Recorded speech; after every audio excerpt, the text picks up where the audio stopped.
Good evening. Welcome to my home office, a place that I get to spend a little more time at.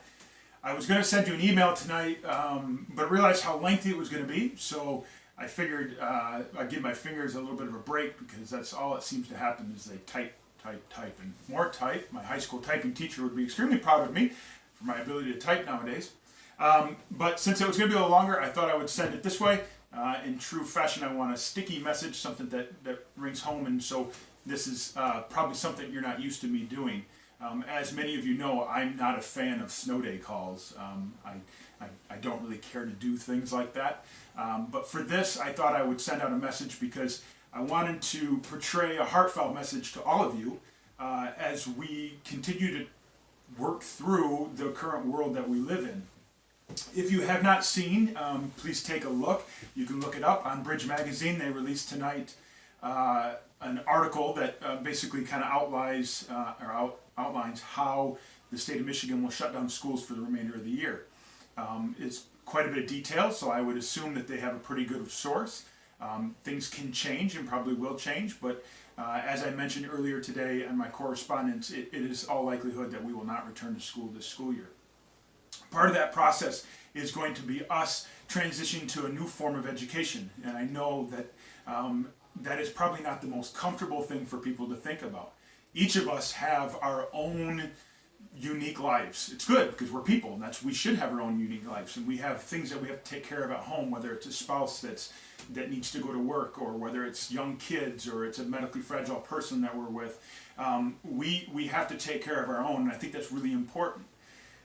At the beginning of the year, we had training from David Hoolings, and he talked about archetypes and talked about how we need to have a balance in our archetypes. And if you don't remember that training or don't remember the specific archetypes, I encourage you to look those up. But having a balance in our archetypes is really important. I personally know that my balance is completely off. As David Hoolings had told us, is that as life changes, so can your archetypes and what you lead by. And so for me, I have kind of gone into an imbalance where I'm now a ruler warrior. And so my warrior ruler is in full force right now. Because I know that I'm in imbalance and I'm showing my shadow side so much of my warrior ruler as I try to lead us, I've asked two people I trust, one at home, my wife, and the other one at work is Simone, to keep me in check, to let me know when my warrior ruler is getting in the way of me being a good husband, a good father, and a good leader. And so I encourage them to keep me in check. I know that I'm in that situation. I think half the battle is knowing that. I think most of us are probably in a balance right now, as we should be. And it's important for us just to recognize that and try to help each other out or help ourselves out so that we can just at least recognize it and know that we can also recognize it in others as well so we don't get upset. I know that this is difficult and this is a difficult transition that we're going to need to make. I will share a personal story of mine that quite honestly don't think I've ever shared with anyone because I don't normally share my personal feelings. But this goes back to, wind back to 9/11, right after 9/11. I was still in the Navy Reserves. I left Detroit, Selfridge Air National Guard Base. I flew out to Brunswick, Maine to work for the Navy. And when I got there, I was gung-ho and ready to go. We were going to fight the war, and this is what we're going to do, and I can't wait to be part of this. And I'm standing at general quarters. My skipper is standing in front of us. He would be my big boss, like my superintendent. And he's talking about how we're going to get activated, we're going to fight, we're going to move forward, we're going to do this, and it's going to be great. And I'm all in. I'm just salivating. I can't wait to do this because this is what I do and this is what I know. And then he followed up and said, but I don't think the Navy will activate us as a command. So I'm going to fight hard so each and every one of you has the opportunity to individually augment and go support this effort. My gung-ho went from here to here because what I realized is the Navy was going to ask me and my colleagues and my friends to do something that we've never done before, to do something I was never trained to do. I had no idea. I don't knock on doors with machine guns in my hand. I'm an aviator. I fly in airplanes. That's what I know. That's what I love to do.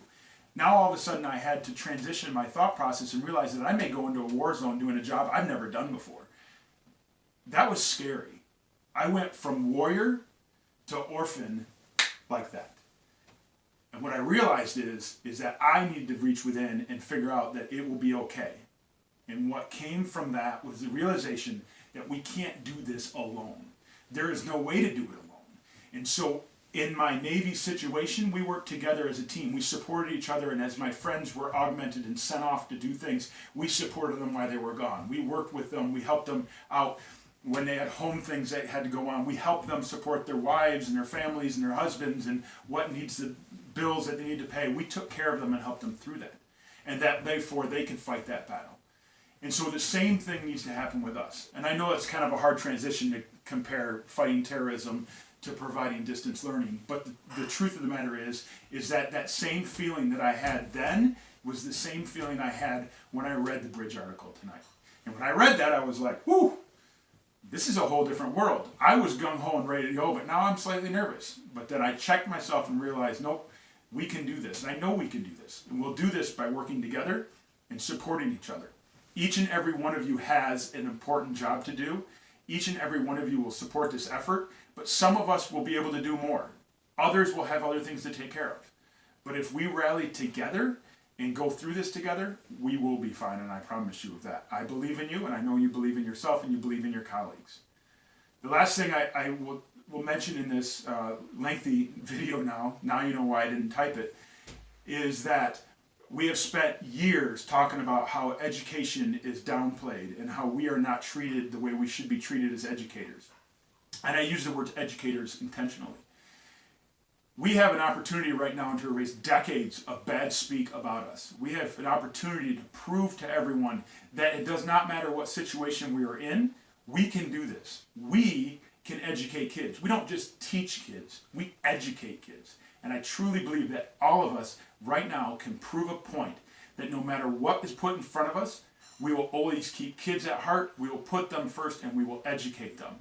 Time and again, time and again. And I think if we do that, we can change the future of education, not just in Michigan, but across the U.S. So, my very lengthy video here, and I did it in, well, maybe 1 or 2 takes. And I think my wife, who's recording this right now, and her arms are about ready to fall off. So I will sign off for tonight. I hope my video, if anything, got you just to think that, hey, each of us will handle this differently. Be kind to each other, listen to each other, and let's support each other, and let's do this. Because if there is a win in this battle, we'll get it. Thank you, and good night.